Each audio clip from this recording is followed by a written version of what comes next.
Johnson, and this is the second grade at Nevada City Elementary, and we're going to be reading you some books today. Hi, my name is Carly, and I'm going to read Cave Boy by Mark and Kathy Dubowski. Hi, my name is Harry. I live with my family in this cave. My friends like to run and jump and swing and climb. I like those things too. But most of all, I like to make new things, things no one has ever seen before. I put a rock on a stick. What does it do? Bam, bam! I call it a bammer. I cut up a log. What does it do? Boom, boom! I call it a boomer.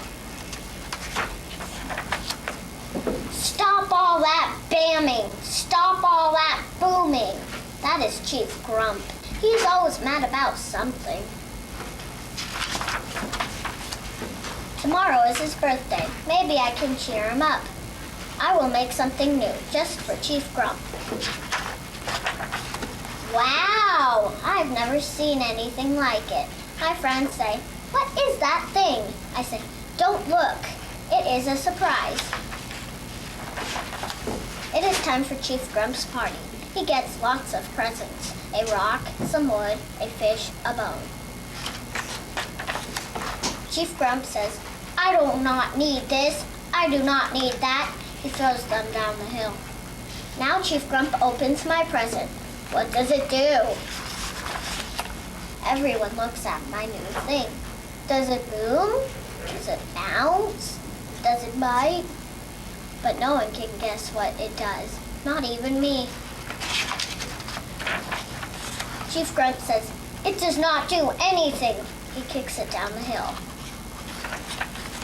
Hey, now I know what this new thing does. It rolls. I take it back to my room. I put something here, I add something there. Maybe Chief Grump will like it now. I tell him, "Sit here, put your feet there." I give him a push. Look, I made something really new, something no one has ever seen before. I made Chief Grump smile. Thank you for listening to me read.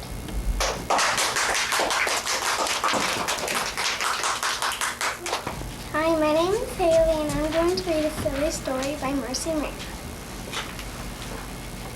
Once I had a silly thought while sitting in the shade.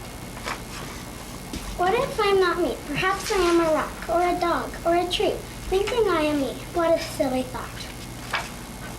I laughed so hard I fell right down, and then I thought some more. Perhaps each time I smell a flower, it's smelling me right back. Perhaps I'm not where I think I am. Where else can I be? Sitting in this tree? Or hiding underneath a stone? And what if I'm floating high up in the air and I only think that I'm sitting in the shade? Perhaps up is down and down is up, and I only think it's down. That silly thinking made me hungry, so I went home to eat. My dinner lay there on the plate looking up at me. Then I had a silly thought. I thought I may be something else, and I'm not really me at all. Perhaps I am my dinner, thinking I am me. That made me laugh so very hard I fell right out of my chair. "Eat your dinner," my father said. "Why must you be so silly? Maybe I'm not here at all. Where else can I be? Perhaps I'm under the tablecloth and I just don't know I'm there." "Stop that now," my mother said, "and go upstairs to bed." I put on my pajamas and crawled into my bed. Before I knew what happened, I had a silly thought. Perhaps I am my pillow and my pillow is really me. That made me laugh so very hard I fell right out of bed. Perhaps I'm underneath the bed thinking I'm on top. All the silly thoughts running through my head made me very tired, so I closed my eyes. While I closed my eyes, I had a silly thought. I don't remember what it was because I fell asleep. Thank you for listening me. Thank you for listening me. Thank you for listening to me read.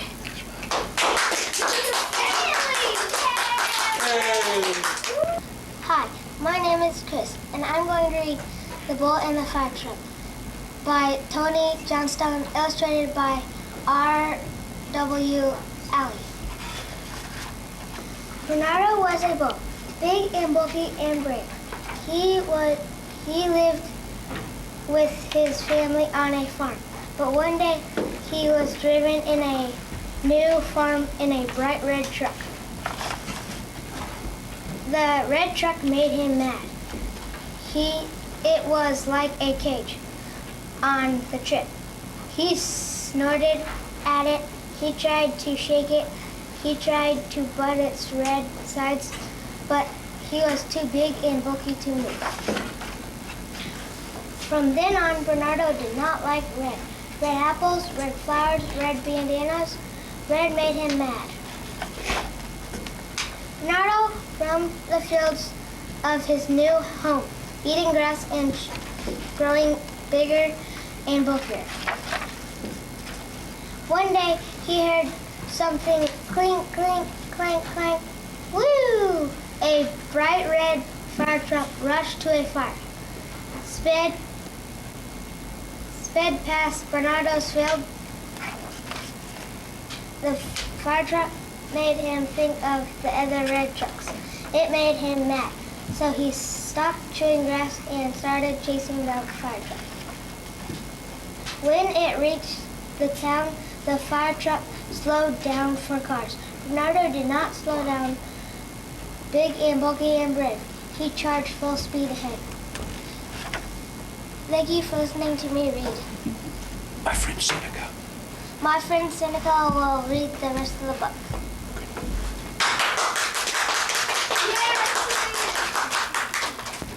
Hi, my name is Seneca and I'm going to finish reading The Bull and the Fire Truck. Wham, wham, wham. He tried to smash it. The firefighters could not believe their eyes. They were thrown all around like hay. Most of all there were surprised. Stop, stop, stop, they shouted, but Bernardo kept butting the fire truck. Pound, pound, pound. Hoses snaked all over the street. Pieces rattled to the ground. People crowded around when they heard the loud sounds. Bernardo's owner drove by. Stop, stop, stop, he shouted at Bernardo. But Bernardo was big and bulky and brave. He did not stop until he knocked himself silly. The fire truck was dented like a big tin can, and a tow truck took it away. Another fire truck went to the fire.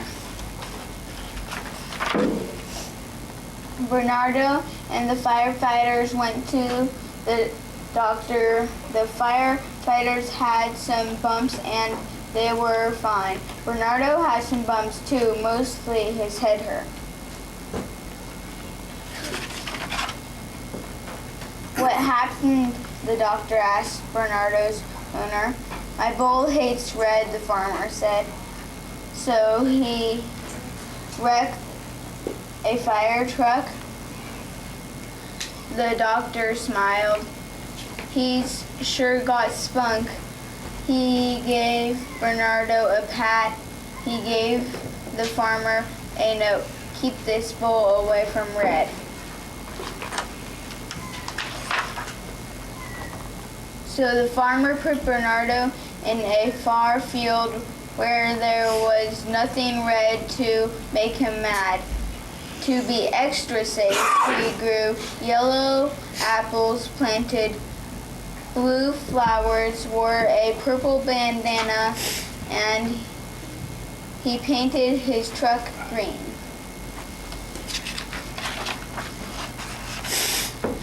Good idea, said the firefighters.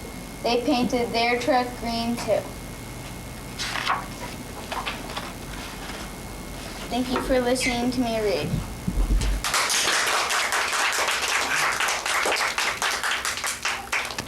Hi, my name is Carly, and I'm going to read If You Give It a Mouse a Cookie by Laura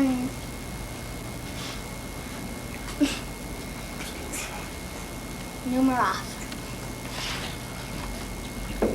If you give a mouse a cookie, he's going to ask for a glass of milk. When you give him the milk, he'll probably ask for a straw. When he's finished, he'll ask for a napkin. Then he'll want to look in the mirror to make sure he doesn't have a milk mustache. When he looks into the mirror, he might notice his hair needs a trim. So he'll probably ask for a pair of nail scissors. When he's finished giving himself a trim, he'll want a broom to sweep up. He'll start sweeping. He might get carried away and sweep every room in the house. He may even end up washing the floors as well. When he's done, he'll probably want to take a nap. You'll have to fix up a little box for him with a blanket and a pillow. He'll crawl in, make himself comfortable, and fluff the pillow a few times. He'll probably ask you to read him a story. So you read to him from one of your books, and he'll ask to see the pictures. When he looks at the pictures, he'll get so excited he'll want to draw one of his own. He'll ask for paper and crayons. He'll draw a picture. When the picture is finished, he'll want to sign his name with a pen. Then he'll want to hang his picture on your refrigerator, which means he'll need Scotch tape. He'll hang his drawing and stand back to look at it. Looking at the refrigerator will remind him that he's thirsty, so he'll ask for a glass of milk. And changes are if he asks for a glass of milk, he's going to want a cookie to go with it. Thank you for listening to me read.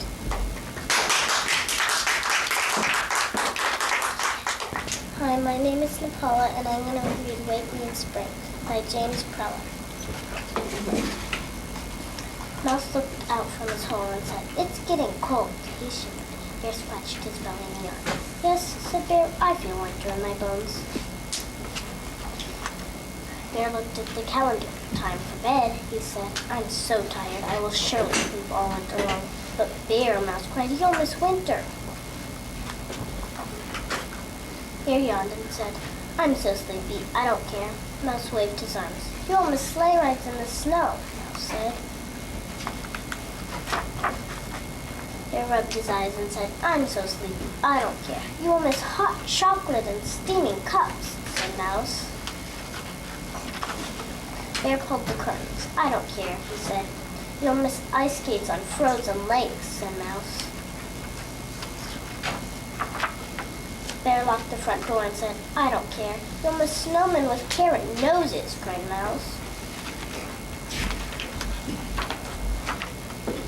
Bear only sighed and said, "I don't care." Mouse didn't say a word. Finally, in a sad, soft voice, Mouse said, "And I will miss you." Bear looked into Mouse's watery eyes. Bear said, "Mouse, I will not miss sleigh rides in the snow, hot chocolate and steaming cups, ice skates on frozen lakes, or even snowmen with carrot noses."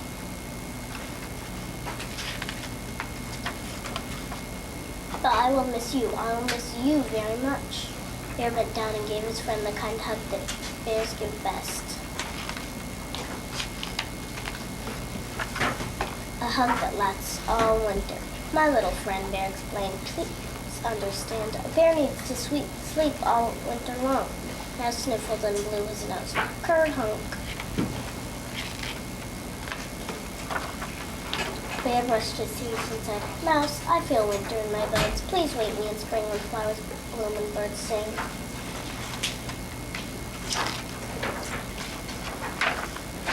Mouse tucked Bear into bed and whispered, "Good night, Bear. Sleep tight.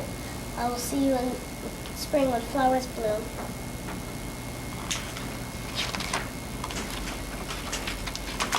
best friends sing. Thank you for listening to me read.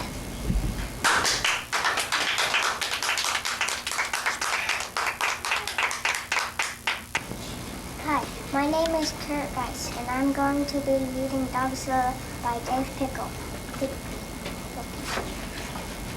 It was summertime in the city of Massapolis, and mice from all corners of the community had come together to compete in the first annual barbecue cook-off. As the cook-off got underway, smoke from the hot grills lifted the irresistible scent of barbecue sauce over the rooftops of the city. A gentle wind carried the mouth-watering smell into the distance right over a top of an ancient crater. Before long, a strange, mysterious sound was heard. Sniff, sniff, sniff, sniff, sniff, sniff, sniff. All at once, the volcano began to tremble. And suddenly, up from the very depths of earth came the most terrifying creature ever known to mankind, the dreadful Dogzilla. Immediately, soldiers were sent out to stop the mighty beast. The heroic troops were led by the brave commanding officer, the Big Cheese. All right, you old fleabag, squeaked the Big Cheese. Get those paws in there. You're coming with us. Without warning, the monstrous mutt breathed their horrible breath onto the mice. Happy breath! Screamed the soldiers. Run for your lives! Wait, come back here, shouted the Big Cheese to his troops. What are you, men or mice? We're mice, they squeaked. Said Big Cheese. All right, wait for me. The colossal canine followed the soldiers back to Massapolis, digging up all of the food in her path. Afterward, Dogzilla wandered through the city streets, storing those things that come natural to dogs. Dogzilla chased cars right up the freeway.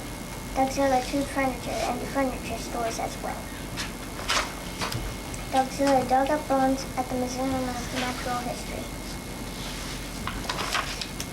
Meanwhile, the Big Cheese had organized an emergency meeting with one of the city's greatest scientific minds, Professor Scarlett O'Hare. Gentle mice, said the Professor O'Hare. This monster comes from prehistoric times. It is perhaps millions of years old. Maybe we could teach it to do something positive for the community, suggested the Big Cheese. I'm afraid not, said Professor O'Hare. You simply can't teach an old dog new things. If we're going to defeat this dog, we've got to think like a dog. We've got to find something that all dogs are afraid of. Something that will scare the beast away from Massapolis forever. I've got an idea, squeaked the Big Cheese.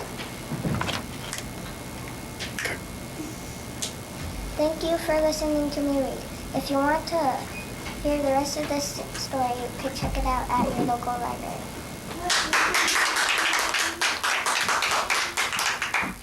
Hi, my name's Colby, and I'm going to read Cat Kong by Dave Higley. One dark and peerless night, 3 mouse explorers sailed toward the strange, uncharted island. Captain Charles Limburger steered the tiny vessel, while Dr. Vincent Fireman and his beautiful assistant Rosie Roden looked on.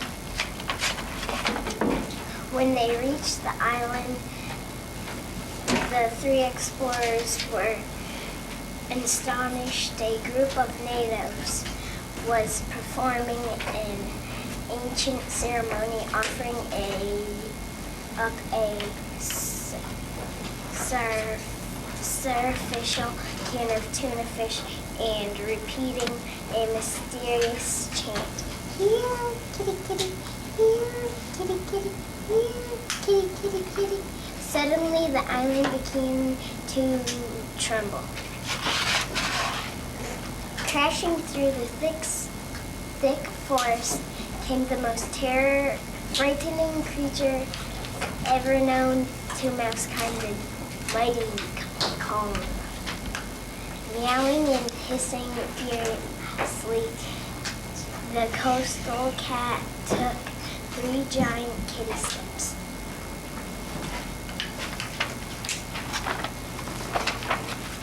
And tripped over the can and tripped over the tuna fish can. Clunk. Cat Kong bumped his head on the ground and was knocked out cold. If only one could bring him back to the city with us, said Dr. Vireman. No reptile,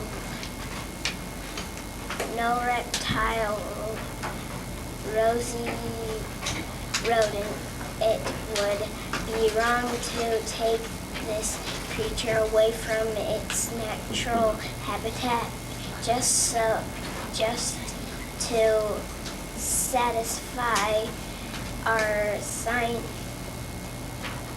official curiosity. Forget science, squeaked Dr. Vireman.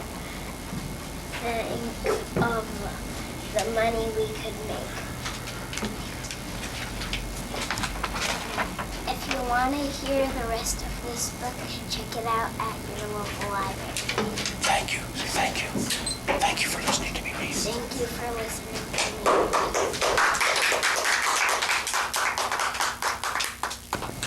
My name is Natalie, and I'm going to read Unicorns Don't Give Sleigh Rides. Are you sure you can make it? Melody asked Lisa. Lisa pushed her blonde bags out of her eyes and nodded. It only hurts a little. Lisa and Melody and their 2 friends, Howie and Eddie, were making their way down the long road to Bailey City Stables. They had to walk slowly because Lisa limped with every step. Usually the 4 friends would be in school, but so much snow fell the night before that school was canceled. Even though it was too cold for Lisa's riding lesson, she still had to take care of her pony Penelope. Melody, Howie, and Eddie promised to help with her stable duties before playing in the snow.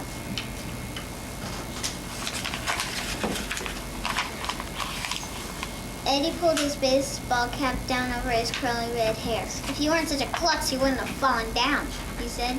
Lisa's not clumsy, Melody said. She probably slipped on all this snow. Exactly what did happen to your ankle? Howie asked. Lisa took a deep breath. It was the strangest thing, she said. There's nothing strange about you falling down, Eddie laughed.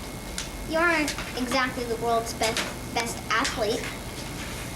Melody punched Eddie on the arm. Be nice, Melody warned. Falling down wasn't strange, Lisa said after giving Eddie the meanest look at she could. It's what happened after I fell. Go on, Howie said to Lisa. Tell us what happened. I was brushing Penelope. That's the pony I've been taking care of since I started taking riding lessons. I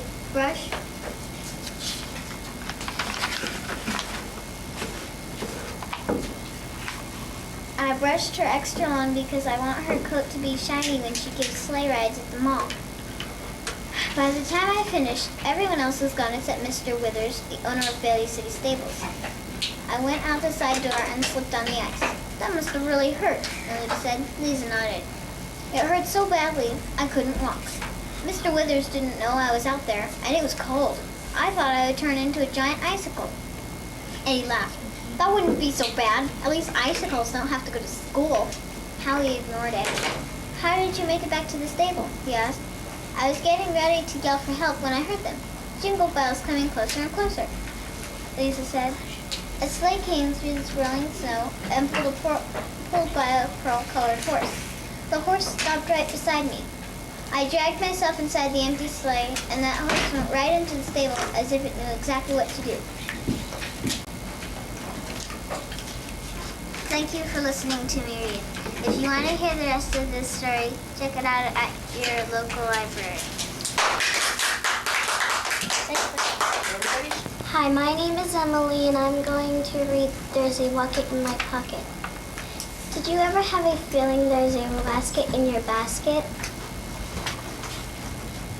Or a merrier in your burrier? Or was it in your closet? Sometimes I have quite certain there's a curtain in the curtain. Sometimes I have a feeling there's a lock behind the clock.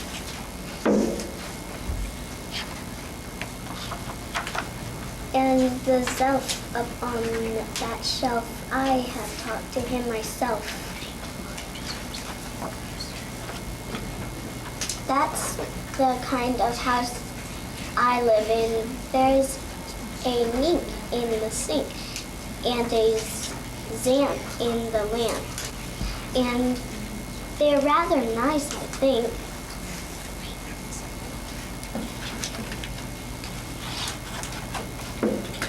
Some of them are very friendly, like the yacht in the pot. But that yacht in the bottle, some are friendly, some are not.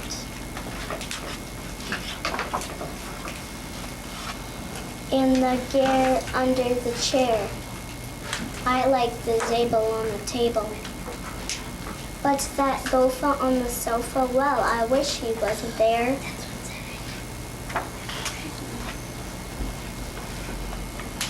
All those nubbins in the cupboards, they're good fun to have about. But that toothbrush on my toothbrush, him I could do without. The only one I'm really scared of is that bug under the rug.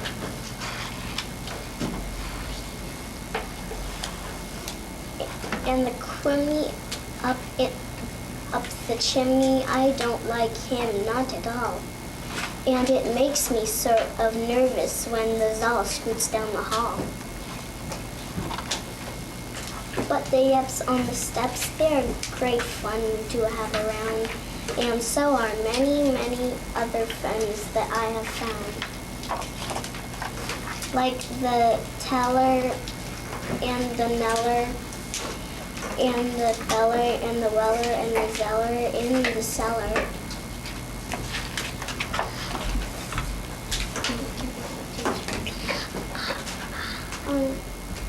Thank you.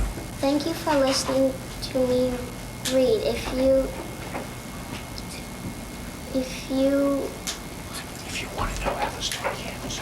If you want to hear the rest of the story, you can check it out at your local library.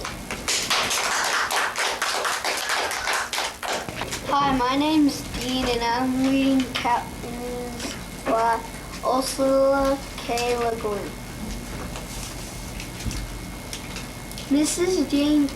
Mrs. Jane Tabby could not explain why all four of her children had wings. I suppose the father was flying by night, and a neighbor said, and laughed unpleasantly, sneaking around the dumpster. Maybe they have wings because I dreamed before they were born that I could fly away from this neighborhood, said Mrs. Jane Tabby. Thelma, your face is dirty. Wash it. Roger stopped hitting James already.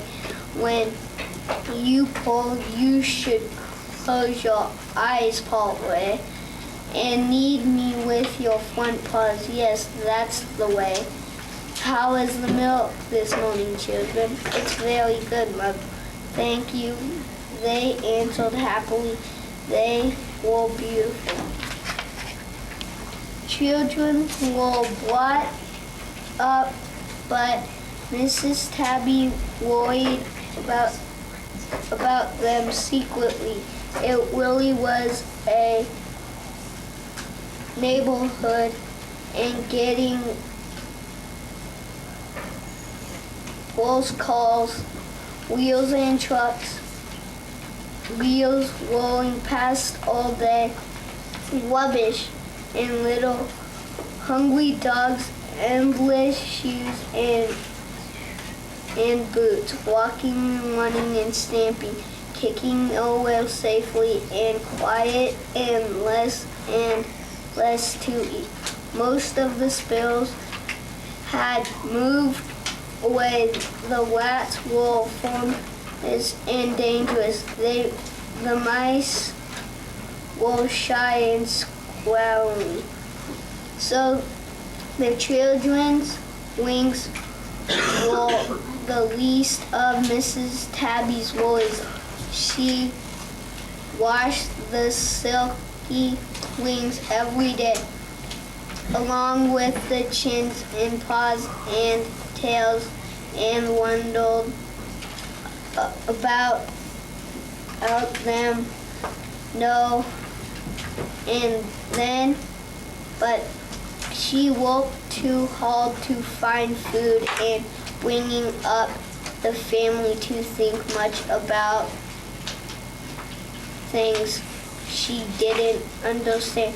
But when the huge dogs chased the little herd and cornered her behind the garbage.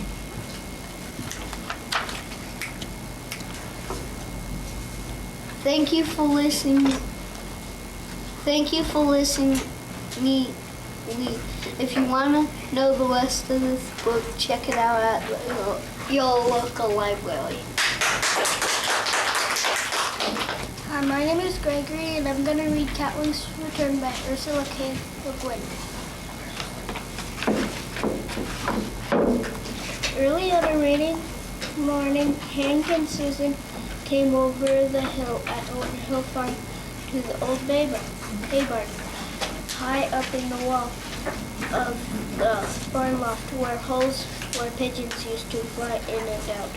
Susan was looking up at those pigeon holes as she called, "Kit, kit, kit, kit, kitty wings, cat wings, breakfast." Out of a pigeonhole peeped not a beak, but a cinnamon nose, 2 round yellow eyes, 2 front paws, and then whoosh!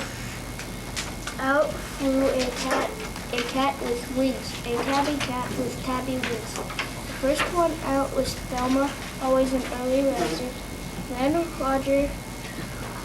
Then came Roger.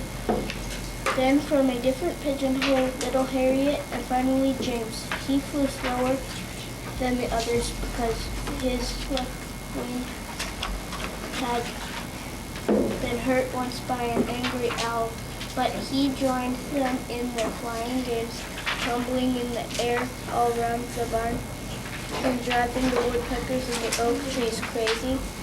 Then all at once, all 4 cats came plummeting and looping down the hungry mews and happy meows for breakfast. Hank liked to toss kibbles in the air and watch Roger catch them, and Roger liked to catch them. Susan liked to hold kibbles in her hand while James ate them, tickling his fingers with his whiskers and purring loudly. Thelma and Harriet took their breakfast seriously, preferring not to play the games with it. So the children and the cats were all there that rainy morning in the old barn when Hank said to his sister, "You know, I think Mother saw Roger yesterday. He was above the hill inside of the house. I think he saw them ages ago.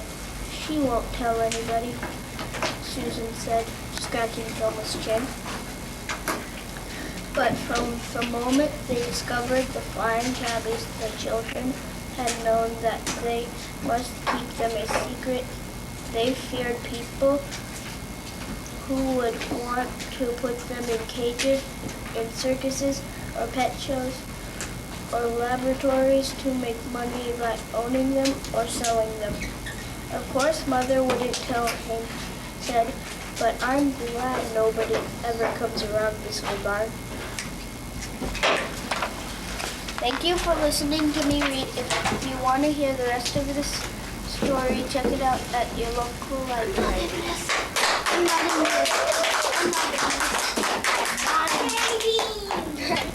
My name is Lindsay, and this is Felix the Funny Fox by Sky Michaels. Felix Fox was new to the neighborhood. He had just moved in. What a nice neighborhood, said Felix. I like this neighborhood, said Felix. It looks nice and friendly. And I like friendly neighborhoods. Felix was a friendly fox who liked having lots of friends. Friends are nice to have. Everyone needs friends.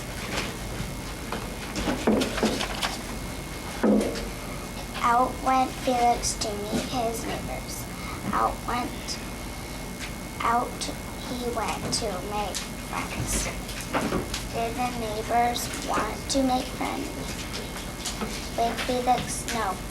Felix was a fox, and some foxes are not friendly. Some foxes hunt their neighbors.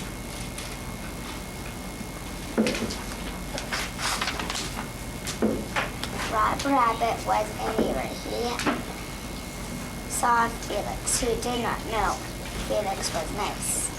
A fox, said Rob. Foxes hunt rabbits. Rob was afraid. He quickly ran away. Stop, neighbor, yelled Felix. Do not be afraid. Do not run. I am friendly. But Rob did run. He did not want to meet Felix. Poor Felix Fox. He was sad. He did not want the rabbit to be afraid of him. A neighbor came by. The neighbor was Ken Quail. Ken saw Felix. Ken was afraid. Yipes! He yelled. A fox. Foxes hunt quail. Felix saw Ken Quail. Do not be afraid, said Felix. I am a new neighbor. Ken Quail did not want a fox for a neighbor. He ran away. Poor Felix. He did not want his neighbors to run away, but they did.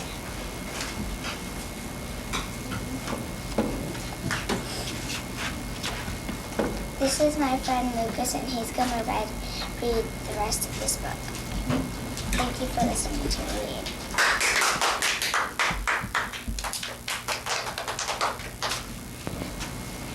Hi, my name is Lucas Warmerdam, and I'm going to read some more of Felix the Funny Fox. Which neighbor saw Felix next? Mary Mouse did. Was she afraid? Yes, away she ran. All the neighbors ran away. They did not want to meet Felix. They did not know Felix was a friendly fox.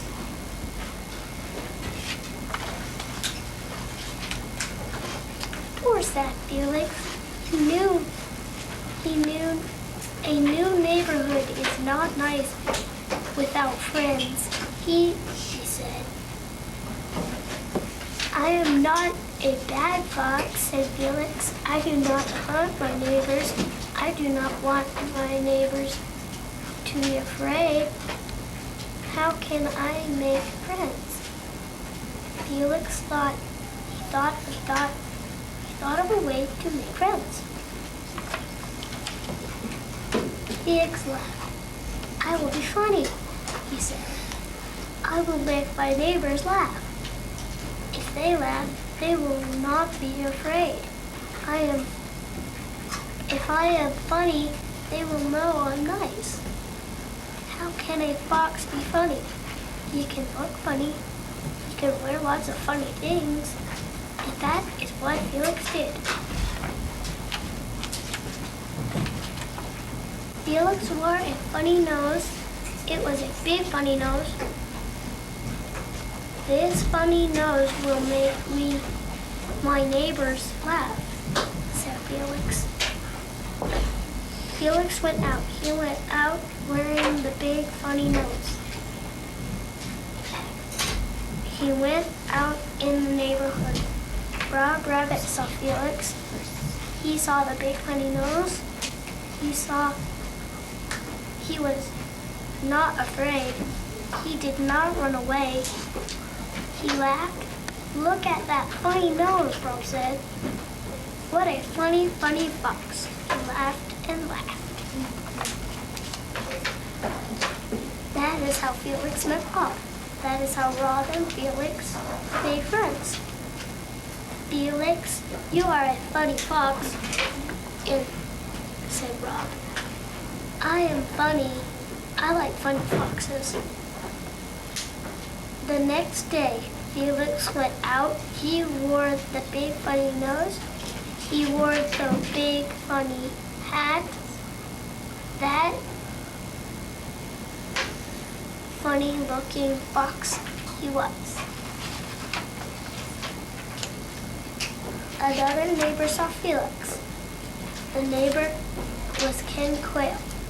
Ken saw the big funny nose. He saw the big funny hat. Was Ken Quail afraid? Did he run away? Thank you for listening to me read. If you want to hear what Ken Quail did, check the book out at your local library. Hi, my name is Mitchell. I'm going to read What Is That? Said the Cat by Grease Macaroni. I found a box, said the fox. I heard, said the bird. What is that? Said the cat. We don't know, said the crow. It's big, said the pig. Let me see, said the bee. Open it up, said the pup. How, said the cow. I'll use force, said the horse. Do not enter. Open. Use a bat, said the rat. Ow. I will try, said the fly. Good luck, said the duck. Beware, said the hare. Click. Then the fox and the bird and the cat and the crow and the bee and the pig and the pup and the cow and the horse and the rat and the fly and the duck and the rabbit here said, "See you later, alligator. Thank you for listening me to read."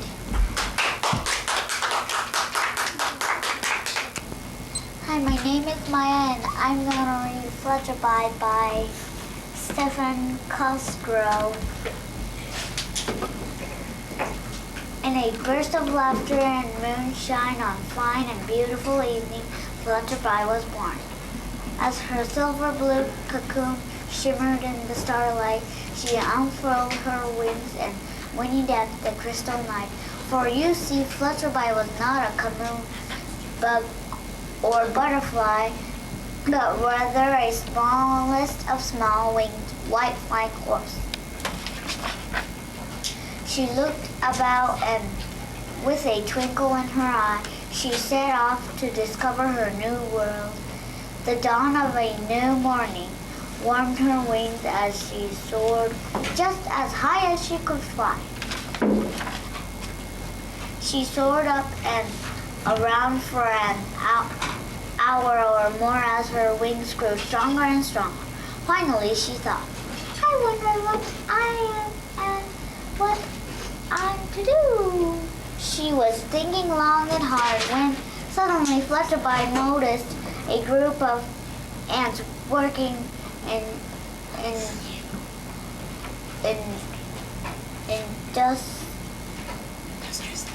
industriously far below. That's what I must be, she explained, and with that she glided softly to the ground to join her own kind. The ants ignored Flutterby as she landed amongst them, but she watched with much interest as they bustily dashed about gathering food and carrying it to their hill. Well, she thought, If I am truly an ant, then maybe I should get to work too. She picked up some fruit, like the other ants, and carried it over to the hill. She started to back down the ladder at the entrance to the anthill when she realized that she didn't fit through the opening. In fact, she got stuck halfway in and halfway out. She began to whinny in absolute fear, but the patient ant, with some of them pushing from inside and the others pushing from the outside, yanking her from the anthill. Sobbingly.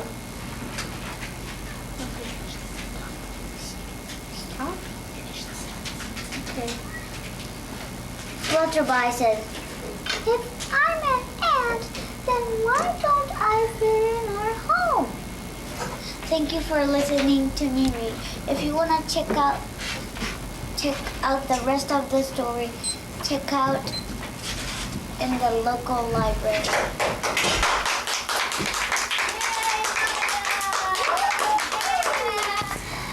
My name is Ashley. I'm going to read this book too.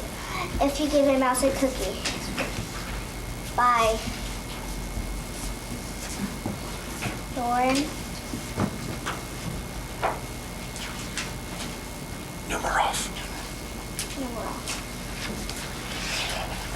If you give a mouse a cookie, he's going to ask for a glass of milk. When you give him the milk, he'll probably ask for a straw. When he's finished, he'll ask for a napkin. Then he'll want to look in the mirror to make sure he doesn't have a milk mustache. When he's looking into the mirror, he might notice he needs a trim. So he'll probably ask for a pair of nail scissors. Then he'll finish. When he's finished giving himself a trim, he'll want to trim to sweep up. He'll start sweeping. He might get carried away sweeping every room in the house. He may end up even up washing the floors as well. When he's done, he'll probably want to take a nap. You'll have to fix up a little box for him with a blanket and a pillow.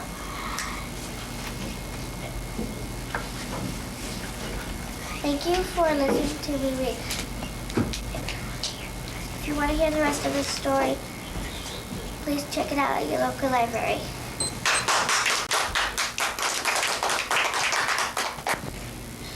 We love to read and write about animals. Thank you for listening to us read. What grade are you in? Second! What school do you go to?